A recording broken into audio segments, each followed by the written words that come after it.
Gusto niyo ba ng masarap na kapeng barako, kapeng Tagalog, Pinoy na Pinoy? Dito lang yan sa Bangin, dito sa May Manalo Resort Festival Food Park, dito sa Sitio Tutulo, Barangay Mahabang, Parang Binangonan, Rizal. Tignan nyo, napakasarap ng kape nila dito. Hindi ginagawa sa mga mamahaling coffee machines.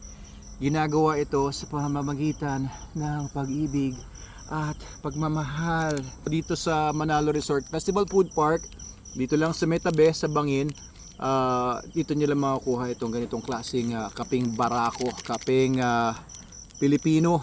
Ayan ang Bangin. Yun ang food park. Sa food park, pumunta kayo doon kung gusto niyo ng mga latte, mga caramel macchiato, mga Americano. Pero dito sa Bangin, pwede kayong maglagay ng masarap to kapag may cream tsaka sugar. Pero kung walang cream and sugar,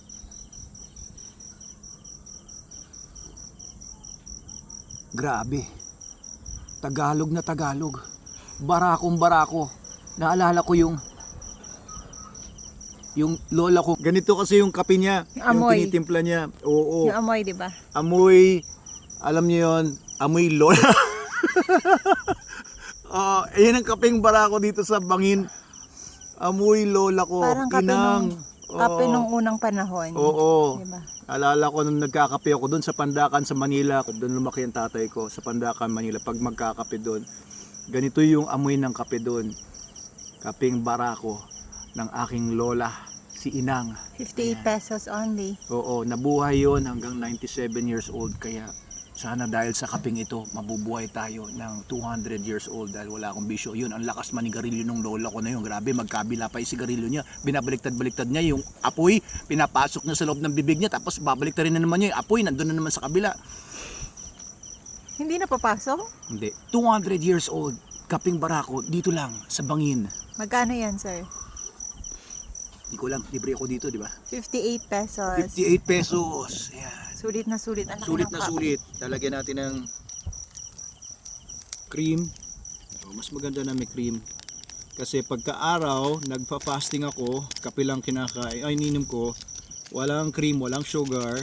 Pero pagkagabi ng ganito, ay pwede na, ayan, nilalagyan ko na cream at saka sugar.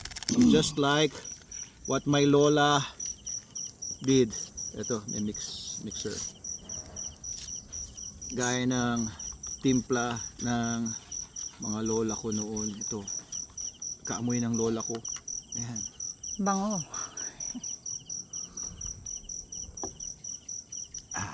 Love it. Yeah.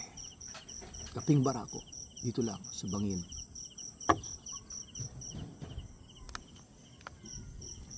Sarap naman yan. Ano ba yan? Banana bread.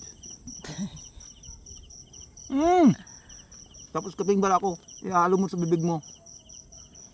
Banana bread. Cream dream. Shout out. Okay na? Ayos na.